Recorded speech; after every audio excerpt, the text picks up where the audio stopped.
Savathun has to be one of Destiny's most interesting characters. She's been around for billions of years, and through that time, she's evolved in ways once thought unthinkable. Generating her own tribute to feed her worm, obtaining the light from the Traveler after the Witness tricked them.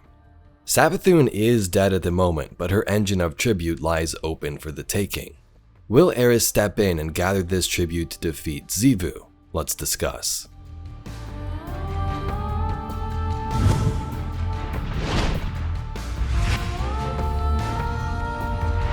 We first begin by talking about the Truth to Power lore book, which released back in Forsaken. When this thing came out, it confused nearly everyone. It still might confuse some, and that's the entire point. First, we thought many different characters were telling stories through the cards, like Eris, someone called Medusa, Karu, and others. In reality though, it was all Savathun's plan. This whole thing was used to confuse us, to generate power for her own agenda to feed her worm and evolve into something greater. Savathun witnessed and was interested in how the Awoken were able to transcend different planes of existence, like the Dreaming City and their distributary where they were born. We thought Savathun wanted to enter a place like the distributary to generate unlimited amounts of power. But thanks to this week's quest, we learned what she really did. Built a scheme engine based off of trickery and cunning to feed her worm.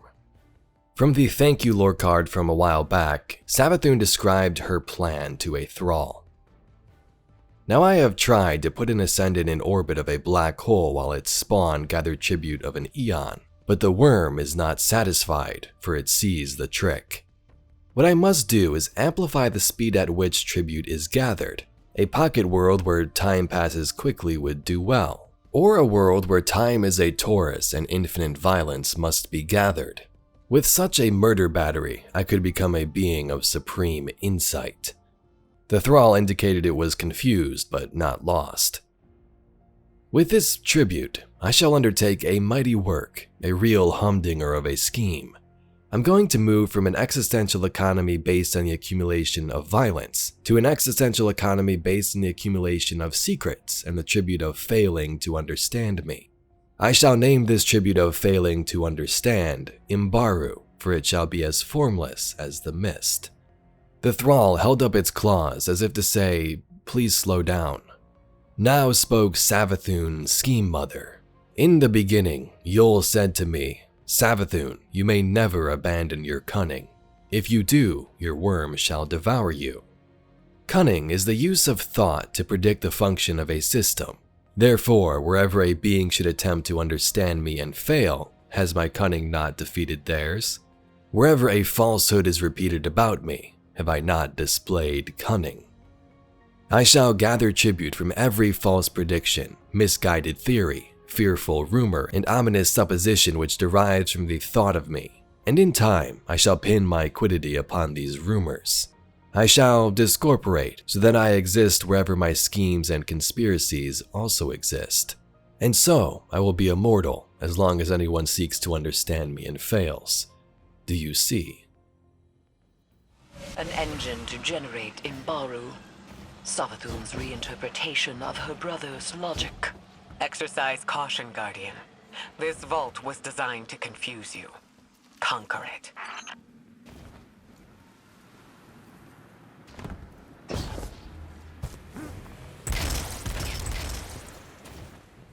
From the Eliatic principal weapon this season, Ikora updates us on these same thoughts.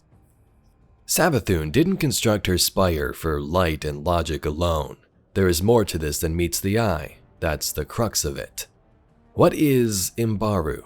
Asking the question yields an ounce of tribute by itself. Failing to answer it yields more.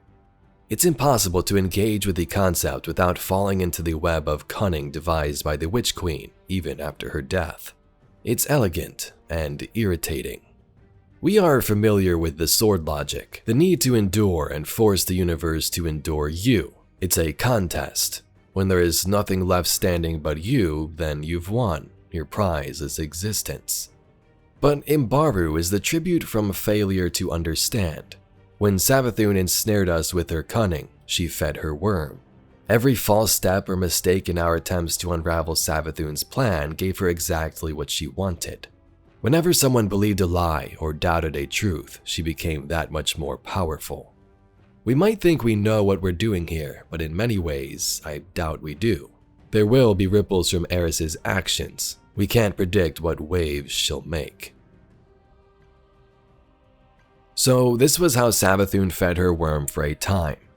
After she split from her siblings, they all used that sword logic to begin with, but Savathun's tried to develop a new way. She grew tired of this killing, or rather having to continuously feed her worm. It was a pain. So she tried to develop this system of Imbaru to do it for her. When all else failed, a time later, she eventually took up the light instead, getting rid of the worm entirely. Who is Savathun, you ask? You already know. Oh, guardian mine. I am your friend. I tried to protect you from the Black Fleet. You called it interference. Don't worry. I was not offended. Instead, I found a form more pleasing to your eyes.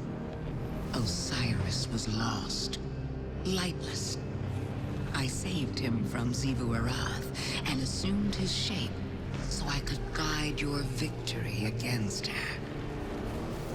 I ferried the reborn prince to your city so he could be redeemed. I protected Zavala from Kaido's ambitions, ending a war before it could even begin. I delivered the House of Light on its knees to Ikora.